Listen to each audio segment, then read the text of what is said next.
This happened in 2013. I was 17. My family was looking at a new house, a new two-story home overlooking a river. The man who bought it himself was still the owner, and he met us there to talk things over. He seemed friendly, the kind of older guy who cracks harmless jokes and brags about his DIY skills. While my parents talked with him, I stood back, probably looking like I was on my phone, but I was watching. In the middle of a laugh, there was a break in conversation. The man turned away from my parents for just a second and his face changed. All the warmth drained away, his eyes narrowed, he looked hateful. The kind of expression you never forget. He looked like he wanted to kill someone. Then just as quickly, he turned back to my parents and smiled again, like nothing happened. I told my mom. She agreed it was weird, but she said maybe it was just awkward. We ended up buying the house anyway, and by the next weekend we'd moved in. That Sunday morning my family went to church. I decided I would stay home. It was storming, loud wind, sheets of rain. Around 11 AM I heard banging from the side of the house, heavy rhythmic thuds. I figured it was just the wind. 5 minutes later it had stopped.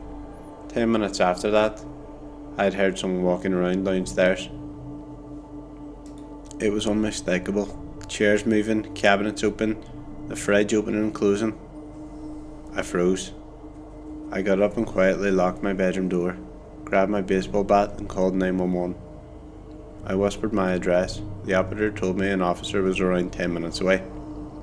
I texted my mom. Someone's in the house. Then I heard the footsteps coming up the stairs. I tracked them as they got closer. They stopped just outside my room. The doorknob turned and stopped. He stood there breathing. 10 seconds of pure frozen silence. Then he turned around, walked back down the stairs. I heard the back door open and shut. It felt like forever, but realistically around 3 minutes later the police arrived. They searched the entire house. No one was there. No broken windows or forced entry. Then my mom asked my stepdad, "Did you ever change the locks?" He hadn't, and that's when we knew. It was the old owner. He still had the keys. He'd built the house. He knew its layout, its sound, and its hiding spots. He was already inside. He died about 1 year later, but I still remember the sound of him breathing outside my door. This started after we built a new house in a small Texas town. Not long after we moved in, we started finding pills scattered in the grass near the backyard fence. We looked up the numbers. Most of them were antidepressants, and one of them was an antipsychotic. We were confused and a little creeped out, but mostly worried our dog would eat one. Then came the water bottles, full unopened bottles of Gatorade and water, tossed over the fence from the empty lot next door. Not construction trash, just like random offerings. Then one day the yelling started. A woman, blonde, middle-aged, started screaming at construction workers across the street.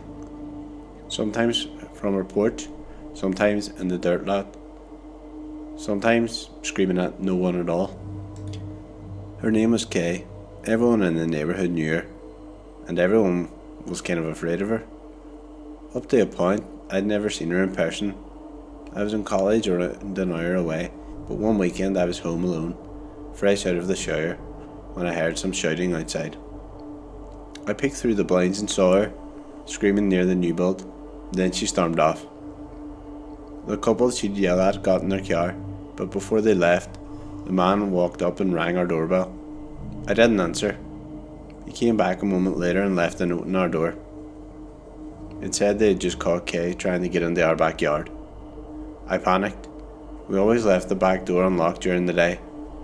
If she got through the gate, she could have just walked inside. After that, we decided we would lock the door, but the weirdness didn't stop. More pills, more yelling. She was even seen digging around in our flower beds. The scariest moment, of course, came at 3 a.m. A neighbour messaged us to say they saw Kay, just standing in the alley behind our fence. Not moving or saying a word, but just standing there watching. Eventually we found out the truth. The guy who built our house knew Kay's family. Turns out they were incredibly wealthy, owned one of the biggest companies in the country, but they wanted nothing to do with her. Her only son had died of a drug overdose, and she never fully recovered herself. She believed her son was in our backyard, maybe as a ghost, maybe still alive. She was throwing her medication into our yard because she refused to take it.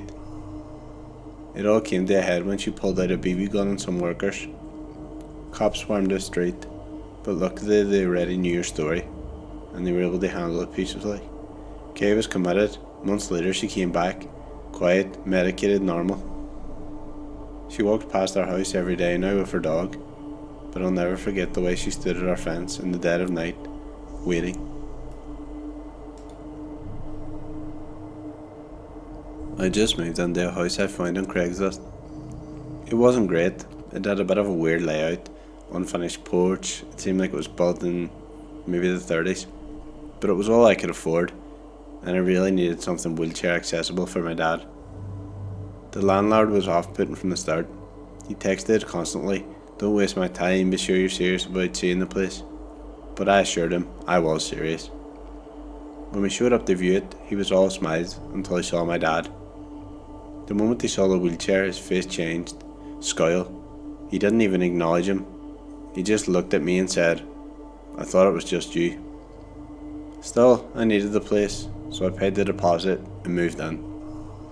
A few days later, he said he needed to come by for some plumbing work. I told him I'd be at work and I'd leave the key above the door. At 10 a.m. he texted, "You'll definitely be gone until after 12:30, right?" I said yes, but that day I felt uneasy, so I left work early. I got home around 11. I opened the front door, which led directly into my bedroom, and there he was, the landlord. He saw me and bolted, ran through the house and out the back door, and to his car. He was gone in seconds. I stood there in shock. Then I saw it. My underwear drawer was open, clothes were scattered, my nightstand had been rifled through. He wasn't there to fix anything. He was there to snoop, or worse. But I was stuck. Housing is hard to find, even harder when you're broke and taking care of someone in a wheelchair. So I stayed, and made sure that key never stayed above the door again.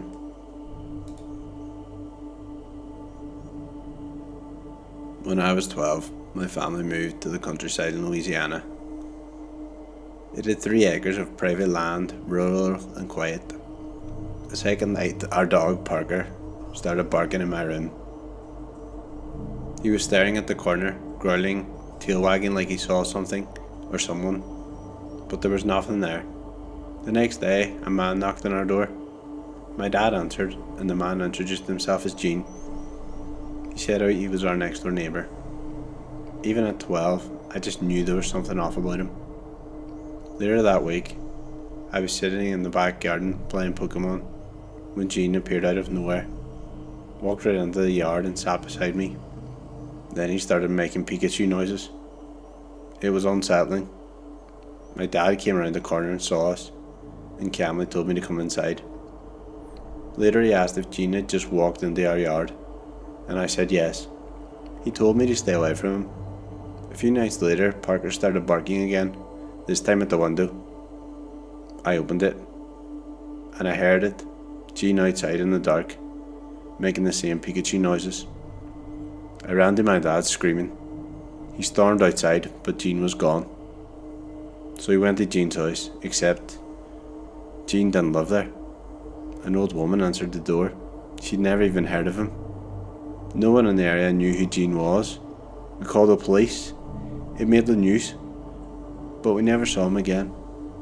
I still don't know who Gene was or what he wanted, but he knew where I slept, and he knew the sound that Pikachu made.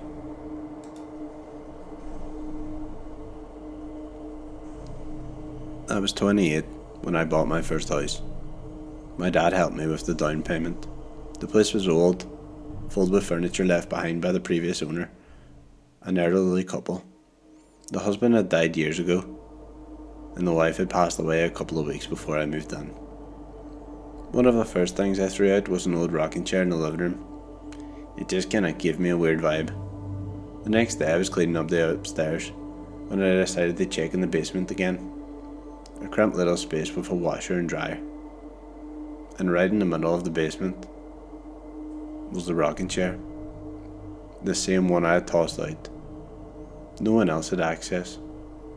I just walked upstairs and tried to brush it off. Maybe it was another one. But I left the basement door cracked. A few minutes later I heard creaking. I grabbed a flashlight and walked down a few steps and froze. The chair was rocking, and sitting in it was a woman. Grey curls, glasses, and a pink nightgown. She slowly turned her head toward me. I ran, slammed the door, called the cops. They searched everything, nothing. No one there, no hidden exits. Later I called the son who sold me the house. I described the woman, and he started crying. I had just described his mother, and her favourite nightgown. He came over and took the chair with him, but for months I couldn't go near the basement, because no matter what anyone else said, I know I saw her.